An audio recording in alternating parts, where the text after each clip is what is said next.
Welcome to Aryabhata classes. आज के इस क्लास में हम लोग इकोनॉमिक्स का तीसरा चैप्टर यानी मुद्रा, बचत एवं साख, जो इसका टेस्ट लिए थे उसका सॉल्यूशन करेंगे। और जिनके पास क्वेश्चन पेपर है वो क्वेश्चन पेपर ले करके बैठें और जो सॉल्यूशन कराया जाता है वो आप उसमें लिखिएगा। तो चलिए शुरू करते हैं। हमारा पहला क्वेश्चन है, आधुनिक युग की प्रगति का श्रेय खाली स्थान को दिया जाता है। तो आधुनिक युग का जो प्रगति है उसका श्रेय हम किसको देते हैं? तो मुद्रा को देते हैं, क्योंकि मुद्रा ही क्या किया था, जो आर्थिक गतिविधि है इसको तेज किया था और तेज भी कर रहा है। अभी भी बड़े पैमाने पर मुद्रा का ही प्रयोग करते हैं लोग। दूसरा क्वेश्चन है, विनिमय का स्वरूप क्या क्या हो सकते हैं? विनिमय आप लोगों को पता होगा कि वस्तुओं एवं सेवाओं का क्रय विक्रय विनिमय कहलाता है। तो आप मुद्रा से भी कर सकते हैं विनिमय और वस्तु से भी कर सकते हैं। तो इसका आंसर क्या होगा? ऑप्शन नंबर से इसका सही आंसर होगा, दोनों हो सकते हैं। क्वेश्चन नंबर 3 है, वैसा प्रणाली जिसमें एक वस्तु के बदले दूसरे वस्तु का आदान प्रदान होता है उसे क्या कहते हैं? तो जब वस्तुओं से हम किसी सेवा को या वस्तु के बदले वस्तु को हम क्रय करते हैं या एक दूसरे से विनिमय करते हैं, यानी कि अदला बदली करते हैं, तो वो हमारा वस्तु विनिमय प्रणाली कहलाता है। तो इसका आंसर ऑप्शन नंबर बी इसका सही आंसर होगा।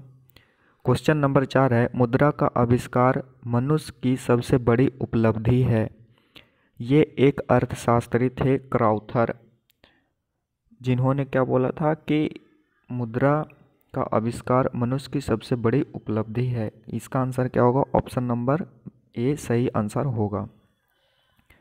क्वेश्चन नंबर 5 है, भारत की मुद्रा क्या है? तो भारत की मुद्रा क्या है? रुपया है। आप लोग ऑप्शन को ठीक से पढ़िएगा, नहीं तो आप गलती कर दीजिएगा। कहीं रुपया लिखा हुआ रहेगा, कहीं रुपया लिखा हुआ रहेगा। ये रुपया किसका है? तो ये एक देश है, कौन सा? सेशेल्स, जिसका क्या है? रुपया है, सेशेल्स। टका किसका है? बांग्लादेश का है। और डॉलर किसका है? यूएसए का, अमेरिका, सिंगापुर, कनाडा, ऑस्ट्रेलिया। तो हमको केवल इतना याद रखना है कि अमेरिका का करेंसी क्या, अमेरिका का मुद्रा क्या है, तो ये डॉलर है। और अगला क्वेश्चन देखिए, स्वीडन की मुद्रा क्या है? तो स्वीडन की मुद्रा है क्रोना। क्रोना किसकी मुद्रा है? स्वीडन की मुद्रा है। रूबल किसका है? रूस का है। और दिनार किसका है? ये इराक का है, सॉरी, इराक। और रियाल किसका है? तो ईरान का है, ईरान। आप लोग यहाँ पर कंफ्यूज हो जाइए कि हाँ दिनार किसका है और रियाल किसका है। तो आप इसको ऐसे याद रख सकते हैं, ईरान को कर दो रानी, रियाल को कर दो रियल। तो जो आजकल का रानी है वो सही में रियल में रानी नहीं है, लेकिन खुद को क्या बोलते कि हम क्या है? रानी है। तो रियाल से क्या रियल बनाइए और रियल से रानी। रियल में कोई रानी नहीं है। तो आप ऐसे इसको याद रख सकते हैं। क्वेश्चन नंबर 7 है, इनमें से कौन मुद्रा के कार्य नहीं है? तो मुद्रा के चार कार्य बताया गया था किताब में, जो बीटीबीसी है हमारा। मुद्रा के हैं चार कार्य, महान, माध्यम, मापन, संचय और भुगतान। तो इसमें जो ये उत्पादन है, उत्पादन मुद्रा का कार्य नहीं है। क्वेश्चन नंबर 8 है, निम्नलिखित में से कौन साख पत्र का प्रकार नहीं है? तो बैंक ड्राफ्ट ये भी है, हुंडी ये भी है, चेक ये भी है, प्रतिज्ञा पत्र ये भी है। तो इसमें कोई भी ऐसा ऑप्शन नहीं था कि जो साख का पत्रक नहीं है, यानी कि सभी के सभी हैं। तो इसको आप इग्नोर कर सकते हैं इस क्वेश्चन को। क्वेश्चन नंबर 9 है, वस्तु विनिमय प्रणाली की कठिनाइयाँ क्या है? यानी कि जो वस्तु के बदले वस्तुओं को लेना या फिर सेवाओं को क्रय करना, वस्तुओं का क्रय करना, इसमें क्या क्या समस्या आता था। हमारा पहला समस्या तो देखिए क्या, ऑप्शन क्या है हमारा, आवश्यक के दोहरे संयोग का अभाव। तो ये एक वस्तु विनिमय प्रणाली की कठिनाई है कि आवश्यकता के दोहरे संयोग का अभाव यहाँ होता है। यानी कि अगर यहाँ रामू है, यहाँ श्याम है, तो दोहरे संयोग किसको कहते हैं। अगर ये दोनों व्यक्ति है बाजार गए और इनको चाहिए आटा और इनको चाहिए चावल, लेकिन जो इसको चावल चाहिए और रामू को आटा चाहिए, रामू के पास चावल है, इसके पास आटा है, तो ये दोनों कभी भी एक दूसरे से चेंज नहीं कर सकते, क्योंकि इसके पास तो आटा है और इसके पास चावल है।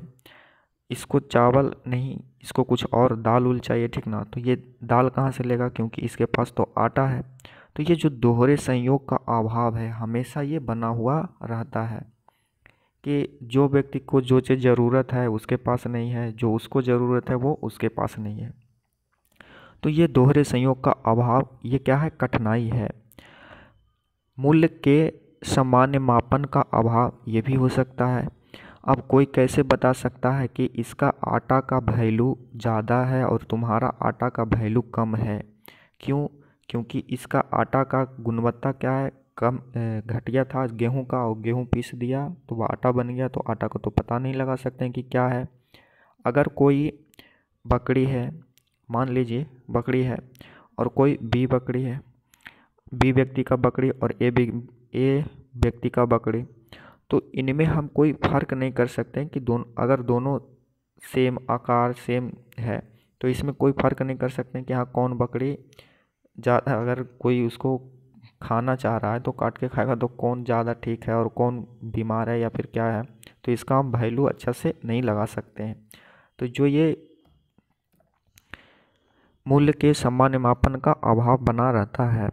भविष्य के भुगतान की कठिनाइयाँ, भविष्य में भुगतान करने की भी क्या होता है, कठिनाइयाँ होता है, क्योंकि हम वस्तुओं को अधिक दिनों तक रख नहीं सकते हैं। अगर आप टमाटर के बदले में केला लेकर के आए हैं, फिर कुछ भी लेकर के आए हैं, तो ये कुछ ही दिनों में क्या हो जाएगा, ख़राब होना शुरू हो जाएगा। तो ये भविष्य के भुगतान के लिए क्या है, बहुत ही मुश्किल है। तो इसका आंसर क्या होगा, ऑप्शन नंबर डी इसका सही आंसर होगा, ये सभी होगा। क्वेश्चन नंबर 10 है, पाकिस्तान की मुद्रा क्या है। तो पाकिस्तान की मुद्रा रुपया है।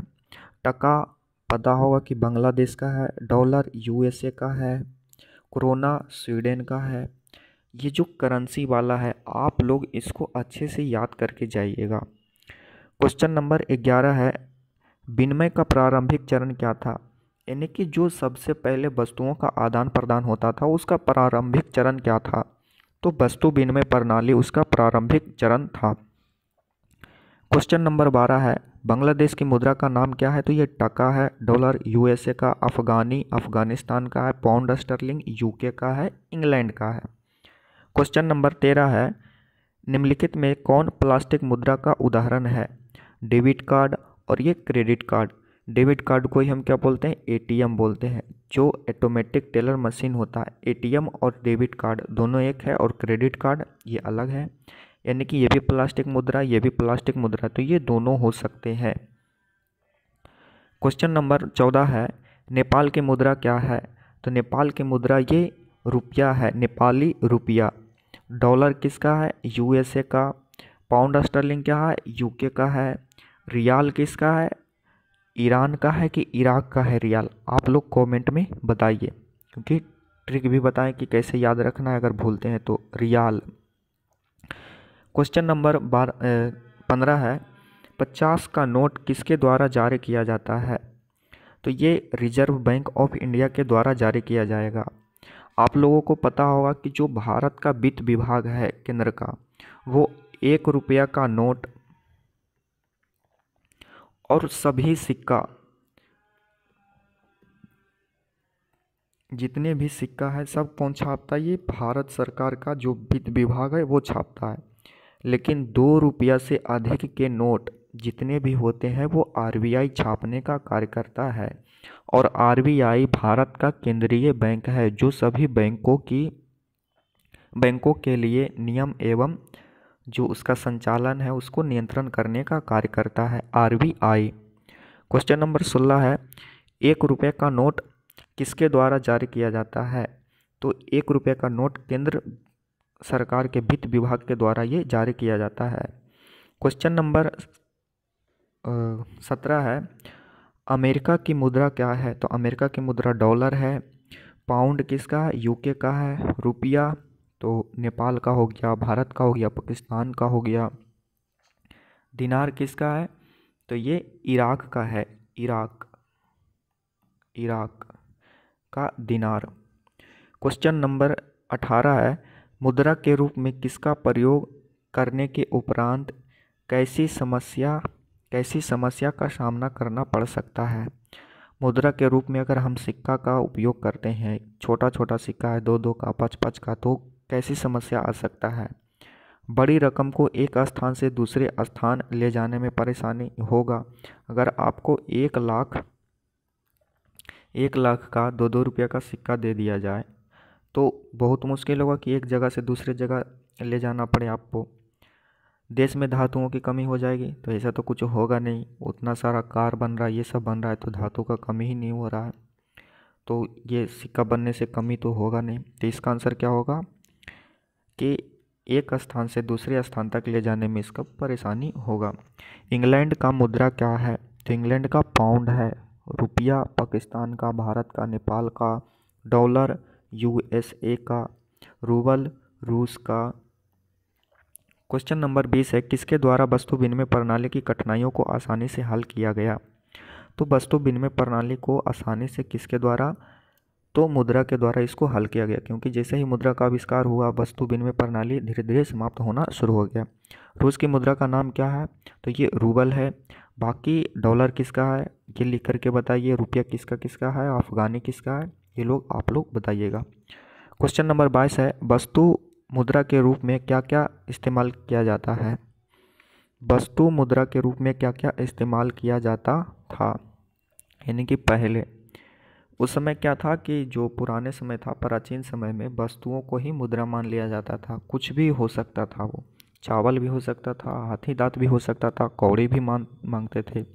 तभी तो गांव में बोलते हैं कि हम तुमको एक फूटी कौड़ी भी नहीं देंगे, यानी कि जो फूटा हुआ कौड़ी है उसका भी एक वैल्यू होता था, तो बोलते हैं कि आप फूटी हुई कौड़ी भी नहीं देंगे। क्वेश्चन नंबर 23 है, सिंगापुर की मुद्रा क्या है? तो सिंगापुर की मुद्रा डॉलर है। पाउंड किसका है? यूके का। रुपया किसका है? भारत का। और सेशेल्स का भी है। यूरो ये यूरोपियन यूनियन का है। तो आप इसको ध्यान रखिएगा, ये पिछला बार पूछा था। क्वेश्चन नंबर 24 है, मुद्रा से किसको लाभ नहीं हो सकता? उपभोक्ता यानी कि कंज्यूमर, यानी कि हम सब जो कोई वस्तु को खरीदता है वो क्या कहलाता है? उपभोक्ता कहलाता है। तो हमको तो लाभ होगा ही होगा, क्योंकि आसानी होगा, जाएंगे वहाँ पैसा देंगे और वस्तुओं को खरीद लेंगे। अगर वस्तु विनिमय प्रणाली होता तो हमको भी परेशानी होता। उत्पादक को तो यानी कि जो वस्तुओं को बना रहा है उसको भी लाभ होगा कि आसानी से पैसा रखा और अपना काम कर रहा है। वस्तु विनिमय प्रणाली की कठिनाइयों का निराकरण, तो ये भी हुआ है, ठीक ना, कि हाँ इसको भी किया है। तो फिर इसमें ऑप्शन क्या होगा? क्वेश्चन पूछ रहा है हमसे कि नहीं हो सकता है, तो ये भी, इसको भी होगा, इसको भी होगा, ये भी हो गया। तो ऑप्शन क्या होगा? ऑप्शन नंबर डी इसका सही आंसर होगा, इनमें से कोई नहीं। क्वेश्चन नंबर 25 है, अफगानिस्तान के रुपया क्या है? मुद्रा क्या है? तो अफगानी है। ये सोरा अफगानिस्तान का पार्लियामेंट का नाम है, सोरा। और डॉलर किसका? यूके का है, सॉरी यूके नहीं, यूएसए का है। और टका किसका है? बांग्लादेश का है। क्वेश्चन नंबर 26 है, आय और उपभोग का अंतर क्या कहलाता है? तो ये बचत कहलाता है। क्वेश्चन नंबर 27 है, ईरान देश की मुद्रा क्या है? रान। रान से क्या रखना याद? रानी, ईरानी। तो रियल में कोई रानी नहीं है, ईरानी, ठीक। ऐसे करके आप याद रख सकते हैं। क्वेश्चन नंबर, कोरोना किसका है? तो आप लोग बताइएगा। और डॉलर किसका है? पूछ चुके हैं। तो सभी देश का करेंसी जितना भी बुक में दिया हुआ है सब लोग, आप लोग कमेंट में लिखिएगा कि किसका कौन सा करेंसी है। जितना बुक में दिया हुआ है बस उतना ही, उससे ज़्यादा नहीं। क्वेश्चन नंबर 28 है, निम्नलिखित में साख का आधार नहीं है। साख का आधार नहीं, तो विश्वास तो है, चुकाने की क्षमता ये भी है, पूंजी एवं संपत्ति ये भी है। पूछ रहा है नहीं है, तो इनमें से क्या होगा, डी इसका सही आंसर होगा, इनमें से कोई नहीं। क्वेश्चन नंबर 29 है, यूरोपीय संघ की मुद्रा क्या है, तो ये यूरो है। यूरोपियन संघ इसको बोलते हैं, यूरोपियन यूनियन, यूरो इसका करेंसी है। क्वेश्चन नंबर 30 है, ऋणदाता हमेशा किस प्रकार के ऋण देने में सहजता महसूस करते हैं। यानी कि जो ऋणदाता है, कोई भी हो, साहूकार, महाजन, ये सब अल्पकालीन ऋण देने के लिए वो क्या होता है, सहज महसूस करता है। तो इसका आंसर होगा बी सही आंसर होगा। और जो आपका दूसरा इकोनॉमिक्स का जो टेस्ट लिए थे वो शायद बचा हुआ होगा, तो उसको भी हम सॉल्यूशन करके वीडियो अपलोड कर देंगे। आप लोग इसको बढ़िया से देखिए और पढ़ते रहिए। तो आज के इस वीडियो में इतना ही, अगले वीडियो में हम लोग मिलेंगे।